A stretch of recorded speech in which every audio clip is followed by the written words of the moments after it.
Hello, welcome to my YouTube channel, and I would like to welcome my new subscribers. Welcome in my channel, and also those who haven't subscribed and are watching this video, kindly put the subscribe button, like this video, and comment.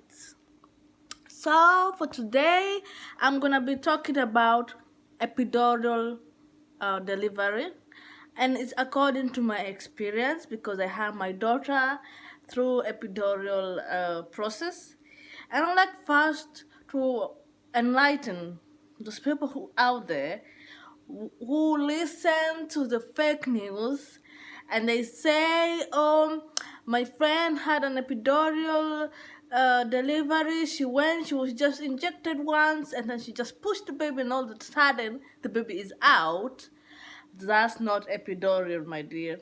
So, what is epidural delivery?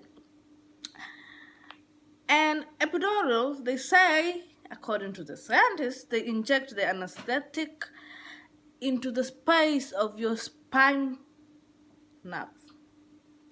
So for me, according to my epidural experience, I was taken to, they call it a theater room, and I was told to sit down, and there was two nurses in front of me for holding, because my God, somebody is dealing with your spine. They're putting that injection, small needle in your spine, and you just need somebody to hold, because at the same time you have the contraction. So for me, what I would like to tell you about the epidural so that you can have an easy time is that you should start your epidural process after the pain become unbearable. This is because if you start it early, and maybe you're gonna have like 18 hours of contraction, your body will also become resistant to this epidural, so it might stop working. As my surgeon, because I dealt with a surgeon when it came to epidural, but when it came to pushing the baby, I had the other doctor. He told me that when you feel that pain, okay, I cannot handle this pain, then that's the time that we start the process of putting for you the needle and putting for you the medicine, the anesthesia on your spine. And they don't put a lot, they just put little. And as soon as I put it, it will take like 2 minutes and all the pain will go away. You will not feel pain. I don't understand why people, they are there pushing, crying, when all this technology is here. That's what our great grandparents used to do. Now, you don't feel pain, you just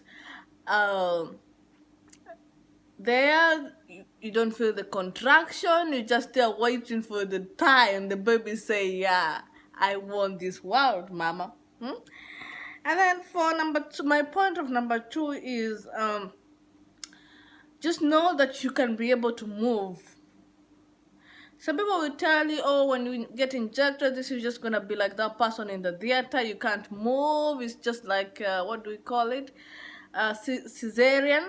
No, you can move, you can turn around, you can sit, you can be able to move your legs, and if you don't move, you need to call that doctor. Yeah, you're supposed to move, you're supposed to be able to sit down, you're supposed to be able to feel your legs, so the process doesn't kill your ability to move around.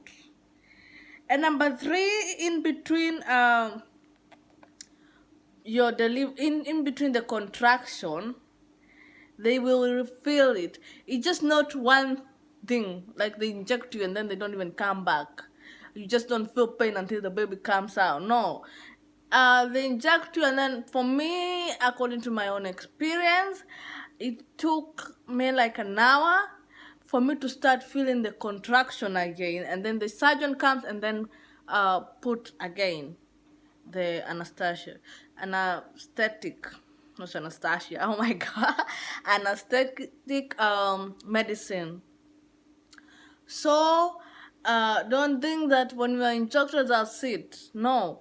Once you are injected, you take like an hour, it can take 2 hours, and then you start feeling the pain again, and then you call surgeon, come, or nurse, whoever is going to be dealing, because it's different countries.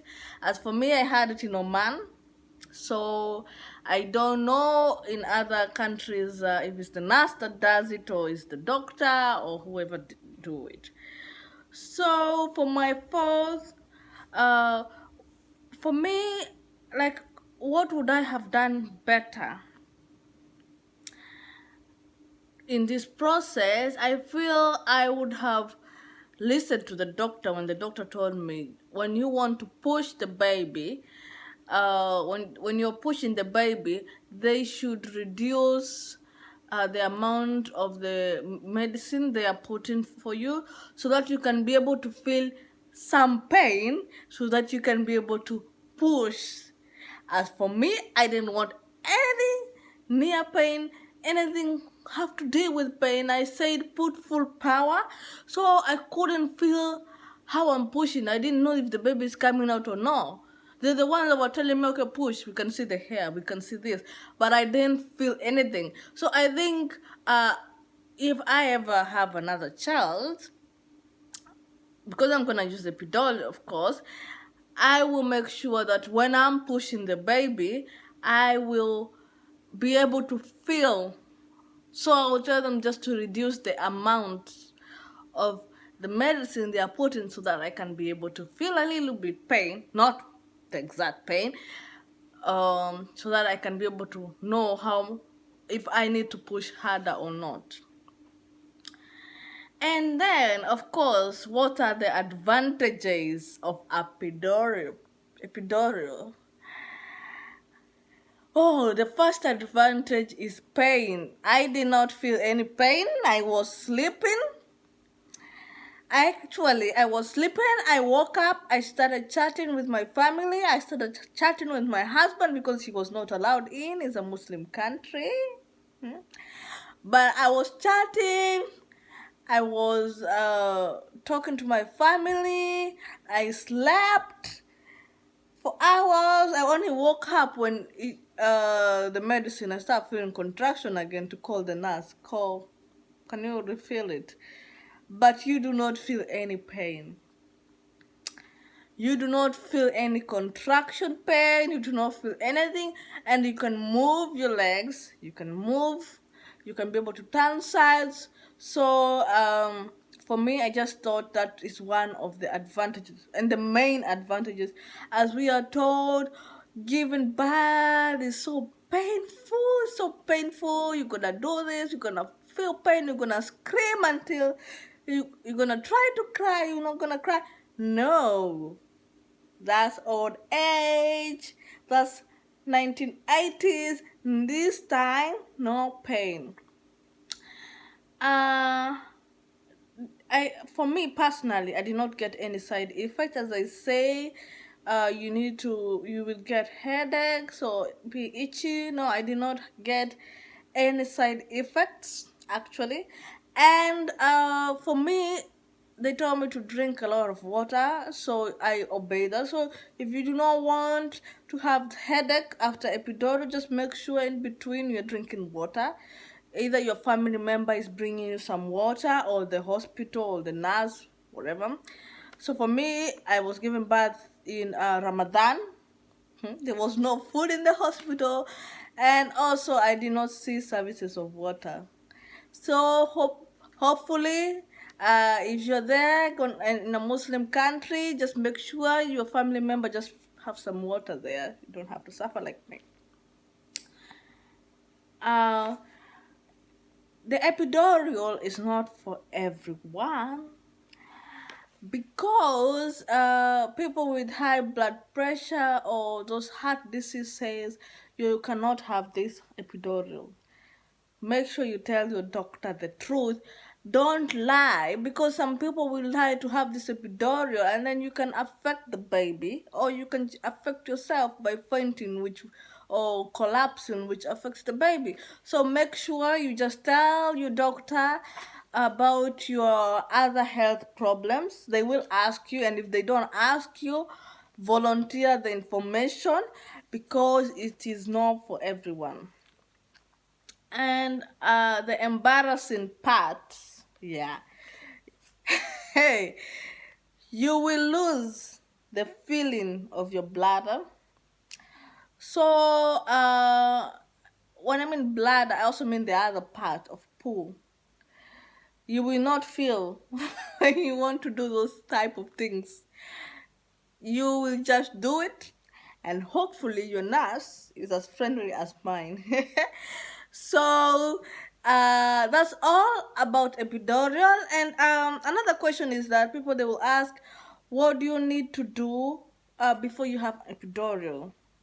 For me, my main thing and my main advice is, number one, just have an appointment with the doctor and discuss if you are eligible. This is about eligibility, because if your health is not good, if you have heart problems, if your high blood pressure is too high or even too low, then the doctor might have another option for you. The second part is, make sure you are in a good health condition. So make sure you just exercising a little bit, having enough sleep, so that your high blood pressure can also rise if you're having a bad lifestyle.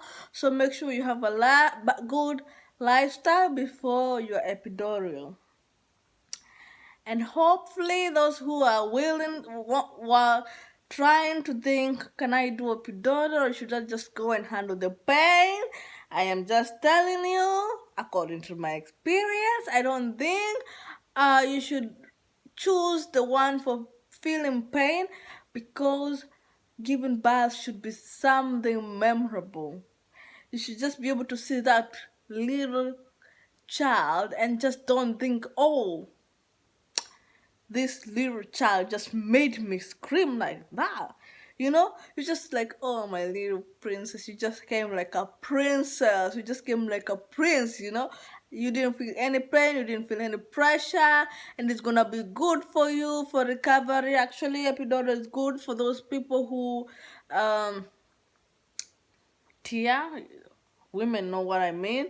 If the baby is too big and just make you apart, then you don't have to get injected and all that. So they will just remove the baby and just continue with the stitching, and you will not feel pain. So it's very, very good for recovery. You're gonna recover very well, you're gonna have strength for that little child, and you're gonna be happy. Actually, you're gonna be like me. Why do people feel pain during delivery? Anyway, that's all I have for today. Hopefully, those who want to do epidural, yeah, put a thumb up. Let's not feel pain. And goodbye. Thank you for watching my video.